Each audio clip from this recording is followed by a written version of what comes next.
लोकसभा चुनाव का दूसरा चरण 26 अप्रैल को होगा, जब 13 राज्यों की 89 सीटों पर लोकसभा के लिए वोट डाले जाएंगे। और इसमें 13 राज्य जो शामिल है उसमें असम और त्रिपुरा पूर्वोत्तर में, पूर्वी भारत में पश्चिम बंगाल और मध्य में छत्तीसगढ़, मध्य प्रदेश, महाराष्ट्र, और उत्तर भारत में अगर देखें तो उत्तर प्रदेश और राजस्थान के भी कुछ संसदीय सीटों को पर इस दिन मतदान होगा। और केरल, कर्नाटक भी शामिल होंगे, साथ ही साथ जम्मू कश्मीर की भी एक सीट पर चुनाव होगा।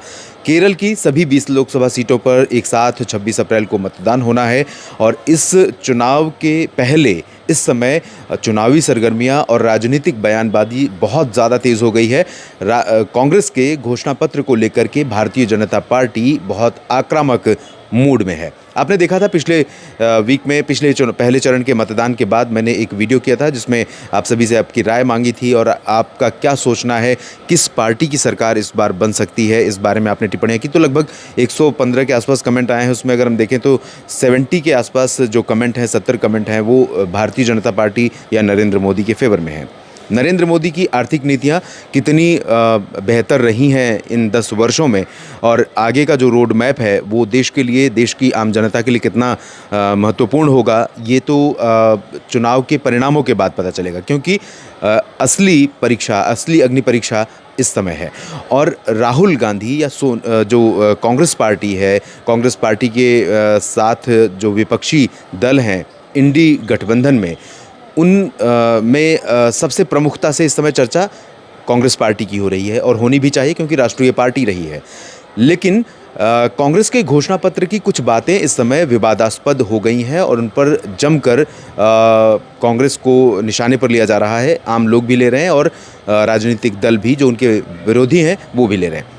वजह यह है कि इस बार कांग्रेस पार्टी ने अपने घोषणा पत्र में कुछ महत्वपूर्ण आर्थिक बिंदुओं का जिक्र किया है, जिसमें महिलाओं को और बेरोज़गार गरीबों को, युवाओं को एक मोटा पैसा हर साल देने की बात उन्होंने कही है।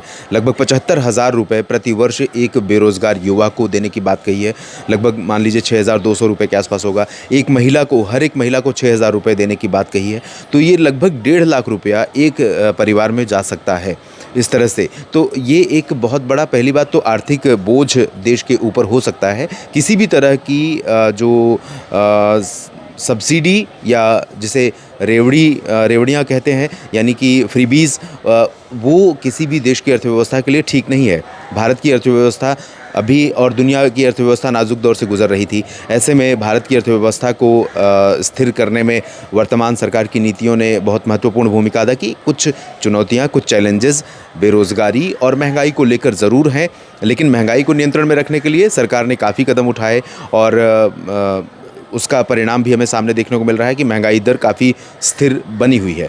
तो और जो राहुल गांधी या कांग्रेस की उन जिन नीतियों की सबसे ज़्यादा आलोचना की जा रही है, उनमें है कि जिसके पास ज़्यादा है उससे लेकर जिसके पास कम है उसको देने की, और साथ में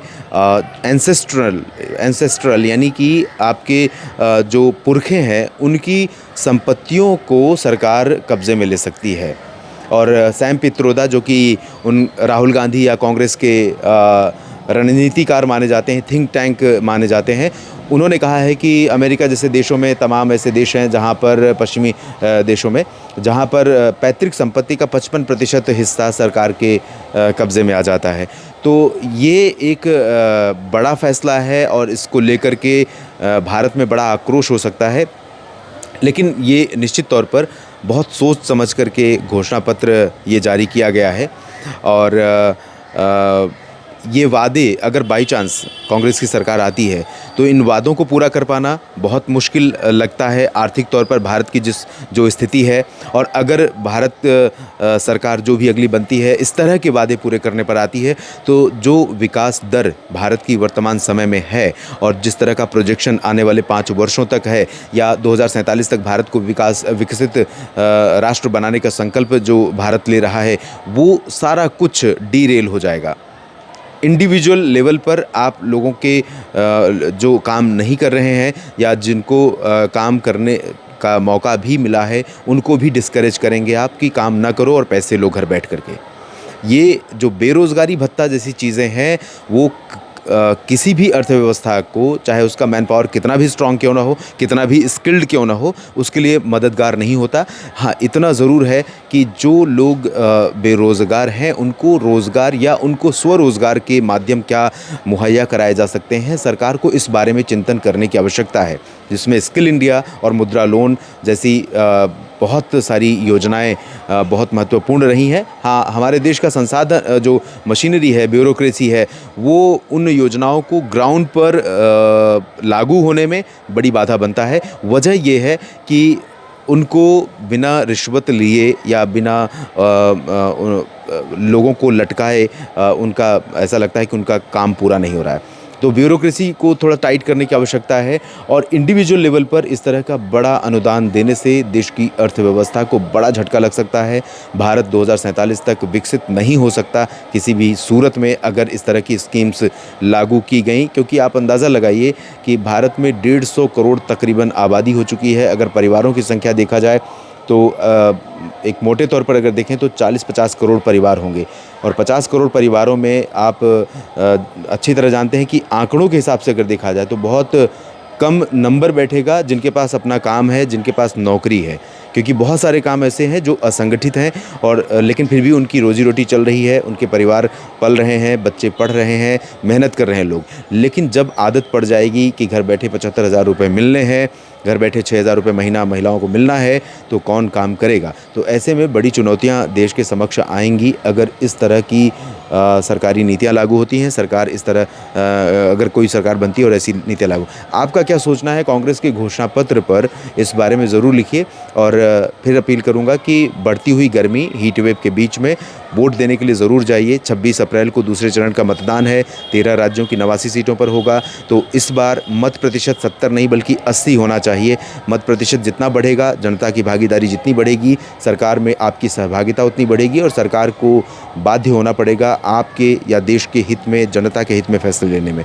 इस वीडियो में फ़िलहाल इतना ही। अपनी टिप्पणी करते समय मर्यादित ज़रूर रहें, क्योंकि आपको कांग्रेस पार्टी कुछ नहीं दे रही है, किसी और को भाजपा कुछ नहीं दे रही है।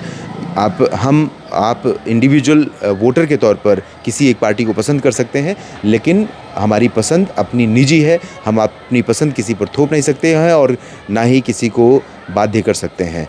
और मैं किस पार्टी को पसंद करता हूँ ये मेरा अपना निजी विचार है, इसी तरह से आपका अपना निजी विचार है। और एक बात और कहना चाहूँगा, कुछ मित्र ये भी सुझाव देते हैं कि आप मौसम की बात करिए, तो ये देखिए, ये मेरा अपना सोचना है कि मुझे क्या करना चाहिए। आपको सिर्फ मेरे मौसम के वीडियो ठीक लगते हैं, आप मौसम के वीडियो देखिए, दूसरे वीडियो मत देखिए। और राजनीति पर बात करना भी मेरा काम है, मैं बात करूंगा। आपको नहीं ठीक लगता है फिर कहूँगा आप ना देखें। धन्यवाद।